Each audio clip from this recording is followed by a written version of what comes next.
Hello everyone, welcome to Chalam.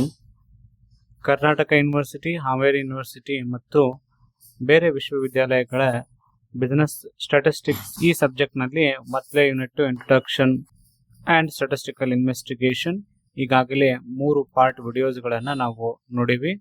Already play list ಒಳಗಡೆ ನಿಮ್ಗೆ business statistics 1 ಅಂತ ಹೇಳಿ ಯೂನಿಟ್ 1 ಪ್ಲೇ ಲಿಸ್ಟ್ ಇದೆ. ಅದನ್ನು ನೀವು ಪ್ಲೇ ಮಾಡಿದ್ರೆ ಸಿರೀಸ್ ಆಫ್ ವಿಡಿಯೋಸ್ಗಳು ನಿಮ್ಗೆ ಸಿಗ್ತಾವೆ. ಪಾರ್ಟ್ 3 ವಿಡಿಯೋದಲ್ಲಿ ನಾವು ಡಾಟಾ ಕಲೆಕ್ಷನ್ ಮತ್ತು ಸೋರ್ಸಸ್ ಆಫ್ ಡಾಟಾ ಕಲೆಕ್ಷನ್ ಅನ್ನು ನೋಡಿದ್ವಿ. ಈ ಒಂದು ವಿಡಿಯೋದಲ್ಲಿ ನಾವು difference between primary data and secondary data, ಇದು ಕೂಡ ಬಹಳಷ್ಟು ಇಂಪಾರ್ಟೆಂಟ್ ಕ್ವಶನ್ ಆಗಿದೆ. KUD 2026 5 ಮಾರ್ಕ್ಸ್ಗೆ ಒಂದು ಕ್ವಶನ್ ಕೂಡ ಡಿಫ್ರೆನ್ಸ್ ಮೇಲೆ ಬಂದಿದೆ. ಡಿಫ್ರೆನ್ಸಸ್ ಅನ್ನು ನಾವು ಒಂದು ಟೇಬಲ್ ವೈಸ್ ನೋಡಿ ಸ್ಟಡಿ ಮಾಡೋಣ ಅಂತ. ಫಸ್ಟ್ ಕಾಲಮ್ ಬೇಸಿಸ್, ದೆನ್ ಅದಾದ್ಮೇಲೆ primary data and another one secondary data. Meaning point of difference ನೋಡೋದಾದ್ರೆ, primary data means data collected directly by the investigator for the first time for a specific purpose is called as primary data. Secondary data means data that have been already collected by someone else or used by the investigator for another purpose is called secondary data. Simple word ಒಳಗೆ ಹೇಳೋದಾದ್ರೆ, data collected first hand by the investigator itself, and in case of secondary data are collected by someone else. Primary ಡಾಟಾದೊಳಗೆ meaning ಒಳಗೆ ಏನಾಗ್ತೈತಿ, investigator ತಾನೇ ಖುದ್ದಾಗಿ ಮಾಹಿತಿಯನ್ನ ಸಂಗ್ರಹಣೆ ಮಾಡ್ತಾನ. ಸೆಕೆಂಡರಿ ಡಾಟಾದೊಳಗೆ ಇನ್ವೆಸ್ಟಿಗೇಟರ್ ಬೇರೆದವರು ಸಂಗ್ರಹಿಸಿರುವಂತಹ ಮಾಹಿತಿಯನ್ನ ಬಳಕೆ ಮಾಡ್ತಾನ. Second point of difference, purpose. Primary ಡಾಟಾದೊಳಗೆ ಪರ್ಪಸ್ ಏನಿರುತ್ತೆ ಅಂತಂದ್ರೆ, it is collected for a specific purpose for the present study. Primary ಡಾಟಾದಲ್ಲಿ ಇನ್ವೆಸ್ಟಿಗೇಟರ್ ತನ್ನ ಸ್ಪೆಸಿಫಿಕ್ ಉದ್ದೇಶಕ್ಕಾಗಿ ಮಾಹಿತಿಯನ್ನ ಸಂಗ್ರಹಣೆ ಮಾಡಿದ್ರೆ, ಸೆಕೆಂಡರಿ ಡಾಟಾದೊಳಗೆ ಏನಾಗ್ತೈತಿ ಅಂದ್ರೆ, ಬೇರೆ ಒಬ್ಬ ವ್ಯಕ್ತಿ ಈಗಾಗಲೇ ತನಗೆ ಬೇಕಂತ ಹೇಳಿ ಆ ಮಾಹಿತಿಯನ್ನ ತನ್ನ ಉದ್ದೇಶಕ್ಕಾಗಿ ಸಂಗ್ರಹಣೆ ಮಾಡಿಟ್ಟಿರ್ತಾನ. ಅವುಗಳನ್ನ ಇನ್ನೊಬ್ಬ ವ್ಯಕ್ತಿ ಏನ್ ಮಾಡ್ತಾನ, ತನ್ನ ಉದ್ದೇಶಕ್ಕಾಗಿ ಬಳಕೆ ಮಾಡಿಕೊಳ್ಳುವಂತಹ ಕೆಲಸವನ್ನ ಮಾಡ್ತಾನ. Third point of difference, sources. ಮೂಲಗಳು ಏನು ಅಂತಂದ್ರೆ, ಮಾಹಿತಿಯ ಮೂಲಗಳು ಅಂತ ನಾವು ನೋಡೋದಾದ್ರೆ, investigator directly collects from respondent or observation. ಮುಖ್ಯವಾಗಿ ಇನ್ವೆಸ್ಟಿಗೇಟರ್ ತಾನೇ ಏನ್ ಮಾಡ್ತಾನೆ, ಬೇರೆ ವ್ಯಕ್ತಿಗಳಿಂದ ಮಾಹಿತಿಯನ್ನ ಸಂಗ್ರಹಣೆ ಮಾಡಬಹುದು, ಅಥವಾ ಅಬ್ಸರ್ವೇಷನ್ ಮಾಡೋದು ಅಥವಾ ಇನ್ವೆಸ್ಟಿಗೇಷನ್ ಮಾಡೋದು, ಅದರ ಮೂಲಕ ಮಾಹಿತಿಯನ್ನ ಸಂಗ್ರಹಣೆ ಮಾಡುವಂತ ಕೆಲಸ ಮಾಡ್ತಾನ.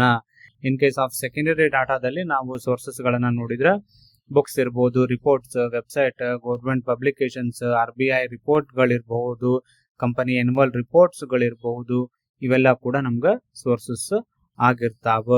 ದೆನ್ ಇದಾದ್ಮೇಲೆ next point of difference, originality. Originality ಅಂತ ತಗೊಂಡ್ರೆ, ಒರಿಜಿನಲ್ ಡಾಟಾ ಯಾವುವು ಅಂತಂದ್ರೆ ಪ್ರೈಮರಿ ಡಾಟಾ. ಯಾಕಂದ್ರೆ ಫಸ್ಟ್ ಹ್ಯಾಂಡ್ ಅಂತ ಅರ್ಥ ಇವು. ನೀವು ಶೋರೂಮ್ ಒಳಗೆ ಹೋಗಿ ಕಾರನ್ನ ಖರೀದಿ ಮಾಡಿದ್ರೆ ಅದೇನು ಫಸ್ಟ್ ಹ್ಯಾಂಡ್. ಸೊ ಹಾಗಾಗಿ ಒರಿಜಿನಲ್ ಅಂತ ಅರ್ಥ, ಅದು ಒರಿಜಿನಲ್ ಡಾಟಾ ಅಂತ ಅರ್ಥ, ನಾನೇ ಕಲೆಕ್ಟ್ ಮಾಡಿದ್ದೀನಿ ಅಂತ ಅರ್ಥ. ಇನ್ ಕೇಸ್ ಆಫ್ ಸೆಕೆಂಡರಿ ಡಾಟಾದಲ್ಲಿ not original to the present investigator. ಅವು ಒರಿಜಿನಲ್ ಅಲ್ಲ ಅಂತ ನಾವು ಹೇಳಂಗಿಲ್ಲ. ನಾನು ಈಗಾಗಲೇ ಬೇರೆ ವ್ಯಕ್ತಿ ಸಂಗ್ರಹಣೆ ಮಾಡಿರುವಂತಹ ಮಾಹಿತಿಯನ್ನ ಬಳಕೆ ಮಾಡ್ತಾ ಇರೋದ್ರಿಂದ ನನಗೇನಲ್ಲ, ಅವು ಒರಿಜಿನಲ್ ಅಲ್ಲ. ಅಂದ್ರೆ ಏನಂತ ಕರಿಬಹುದು, ಒರಿಜಿನಲ್ ಅಲ್ಲ ಅಂದ್ರೆ ಪ್ರೀ ಎಕ್ಸಿಸ್ಟಿಂಗ್ ಡಾಟಾಗಳಿಗೂ ಅಂತ ನಾವು ಅವುಗಳನ್ನ ಕರೆಯಬಹುದು. Next point of difference, cost. Usually more expenses, usually less expenses. Primary ಡಾಟಾನ ಕಲೆಕ್ಟ್ ಮಾಡೋದಕ್ಕೆ ನಮ್ಗೆ ಖರ್ಚು ಭಾಳ ಆಗ್ತೈತಿ, ವೆಚ್ಚಗಳನ್ನು ಭಾಳ ಭರಿಸಬೇಕಾಗ್ತೈತಿ. ಅದೇ ಸೆಕೆಂಡರಿ ಡಾಟಾಗೆ ನಾವು ಮಾಹಿತಿಯನ್ನ ಸಂಗ್ರಹಣೆ ಮಾಡೋದಕ್ಕೆ ಅಷ್ಟೊಂದು ವೆಚ್ಚಗಳನ್ನ ಮಾಡೋ ಅವಶ್ಯಕತೆ ಇರೋದಿಲ್ಲ. Next point, time. Primary data takes more time to collect information, but in case of secondary data it can be obtained quickly. Primary ಡಾಟಾದಲ್ಲಿ ನಾವು ಮಾಹಿತಿಯನ್ನ ಸಂಗ್ರಹಣೆ ಮಾಡ್ಬೇಕಂದ್ರೆ ಬಹಳಷ್ಟು ಸಮಯ ತೆಗೆದುಕೊಳ್ತೈತಿ. ಆದ್ರೆ ಸೆಕೆಂಡರಿ ಡಾಟಾ ಹಾಗಲ್ಲ, ಸಮಯ ಇದಕ್ಕೆ ಜಾಸ್ತಿ ಬೇಕಾಗೋದಿಲ್ಲ. Next point of difference, accuracy. ಅಕ್ಯುರಸಿಯ ಅರ್ಥ ಏನು ಅಂತಂದ್ರೆ ನಿಖರತೆ. ಈ ಪ್ರೈಮರಿ ಡಾಟಾಗಳು ಹೆಚ್ಚಿನ ನಿಖರತೆಯಿಂದ ಇರ್ತಾವ. Primary datas have a greater accuracy and also investigator has greater control over collection. Primary ಡಾಟಾದಲ್ಲಿ ಇನ್ವೆಸ್ಟಿಗೇಟರ್ ಬಹಳಷ್ಟು ನಿಖರತೆಯಿಂದ, ಖಚಿತತೆಯಿಂದ ಮಾಹಿತಿಯನ್ನ ಸಂಗ್ರಹಿಸಬಹುದು ಮತ್ತು ಅವನು ಆ ಮಾಹಿತಿಯನ್ನ ಸಂಗ್ರಹಿಸುವಾಗ ಸಂಪೂರ್ಣವಾದಂತಹ ಆ ಮಾಹಿತಿಯ ಮೇಲೆ ನಿಯಂತ್ರಣವನ್ನ ಹೊಂದಬಹುದು. ಇನ್ ಕೇಸ್ ಆಫ್ ಸೆಕೆಂಡರಿ ಡಾಟಾದಲ್ಲಿ ನಾವು ಹೇಳೋದಾದ್ರೆ ಅಕ್ಯುರಸಿ ಯಾರ ಮೇಲೆ ಡಿಪೆಂಡ್ ಆಗಿರ್ತೈತಿ, it is depending on the original sources. Next point of difference methods of collection of data. Primary ಡಾಟಾನ ನಾವು ಕಲೆಕ್ಟ್ ಮಾಡೋ ಮೆಥಡ್ಸ್ ಗಳಂತ ನೋಡಿದ್ರೆ interview method, questionnaires, observation, experiment. Secondary ಡಾಟಾದ ಏನಪ್ಪಾ ಅಂದ್ರೆ census report, RBI reports, journals, magazines, news paper, annual report, website are the methods of collection of data. Already ನಿಮ್ಗೆ ನಾನು ಇಮೇಜ್ ಕೂಡ ತೋರಿಸಿ ಹಿಂದೆ ಪಾರ್ಟ್ 3 ವಿಡಿಯೋದಲ್ಲಿ ಹೇಳಿದ್ದೆ. ಅವೆಲ್ಲವೂ ಕೂಡ ಏನಾಗಿರ್ತಾವು, methods of collection of data ಆಗಿರ್ತಾವು. Last point of difference is example. Example ಹೇಳೋದಾದ್ರೆ ಪ್ರೈಮರಿ ಡಾಟಾ ಅದಕ್ಕೆ ಒಂದು ಎಕ್ಸಾಂಪಲ್ ಇಲ್ಲೇ ಡಿಸ್ಪ್ಲೇ ಮಾಡೈತೆ ನೋಡ್ರಿ. Asking 100 students about their marks.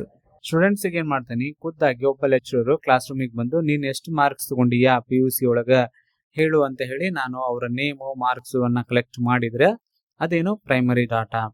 Secondary ಡಾಟಾಗೆ example ಏನು ಅಂತಂದ್ರೆ ಮಾರ್ಕ್ಸ್ ಲೆಡ್ಜರ್ ಶೀಟ್ ಅಥವಾ ಮಾರ್ಕ್ ಶೀಟ್ಗಳು ಬಂದಿರ್ತಾವ, ಲೆಡ್ಜರ್ ಶೀಟ್ಗಳು ಆಫೀಸಕ್ಕೆ, ಅದನ್ನ ನಾನು ಕಲೆಕ್ಟ್ ಮಾಡಿ ಅದರಿಂದ ನಾನು ಮಾಹಿತಿಗಳನ್ನ ಬರ್ದುಕೊಂಡ್ರೆ ಅದೇನಾಗ್ತೈತಿ, ಸೆಕೆಂಡರಿ ಡಾಟಾ ಆಗಿರ್ತೈತಿ. ಇವಿಷ್ಟು ಪ್ರೈಮರಿ ಡಾಟಾ ಮತ್ತು ಸೆಕೆಂಡರಿ ಡಾಟಾದ ನಡುವಿನ ವ್ಯತ್ಯಾಸಗಳಾಗಿದ್ದಾವ. ಬಹಳಷ್ಟು ಸರಳವಾಗಿ ಸಿಂಪಲ್ ಮೀನಿಂಗ್ ಒಳಗ ಎಲ್ಲದ ಡಿಫರೆನ್ಸಸ್ ಅನ್ನ ನಾನು ಇಲ್ಲಿ ನಿಮ್ಗೆ ಡಿಸ್ಪ್ಲೇ ಮಾಡಿದ್ದೀನಿ. ಇಲ್ಲಿನೂ ಕೂಡ ಒಂದು ಇಮೇಜ್ ನೋಡಬಹುದು. ಇದು ಕೂಡ ಇಮೇಜ್ ಅನ್ನ ನೀವು ಅಬ್ಸರ್ವ್ ಮಾಡುವುದರ ಮೂಲಕ ನೆನ್ಪಿಟ್ಕೋಬಹುದು. ಲಾಸ್ಟ್ಲಿ ನಿಮ್ಗೊಂದು ಟೇಬಲ್ ಏನೇನು ಸಿಂಗಲ್ ಒಂದೊಂದು ಸಪರೇಟ್ ಆಗಿ ತೋರಿಸಿದ್ದೆ, ಇಲ್ಲಿ ಹೋಲ್ಸೇಲ್ ಒಮ್ಮೆ ಡಿಸ್ಪ್ಲೇ ಮಾಡೀನಿ. ಇದನ್ನ ಸ್ಕ್ರೀನ್ ಶಾಟ್ ತಗೊಂಡು ನೀವೇನ್ ಮಾಡ್ರಿ, ರೈಟ್ ಡೌನ್ ಕೂಡ ಮಾಡ್ಕೋರಿ. ನೆಕ್ಸ್ಟ್ ಪಾರ್ಟ್ ವಿಡಿಯೋದಲ್ಲಿ ನಾವು very important aspect methods of data collection or methods of data collection ಅನ್ನುವ ಟಾಪಿಕ್ ಅನ್ನ ನೋಡೋಣ ಅಂತ. ಚಾನಲ್ ಸಬ್ಸ್ಕ್ರೈಬ್ ಮಾಡಿ, ಶೇರ್ ಮಾಡಿ ಮತ್ತು ಲೈಕ್ ಮಾಡಿ. ನಿಮ್ಮ ಫ್ರೆಂಡ್ಸಿಗೂ ಕೂಡ ಶೇರ್ ಮಾಡ್ರಿ. Especially BCom 3rd semester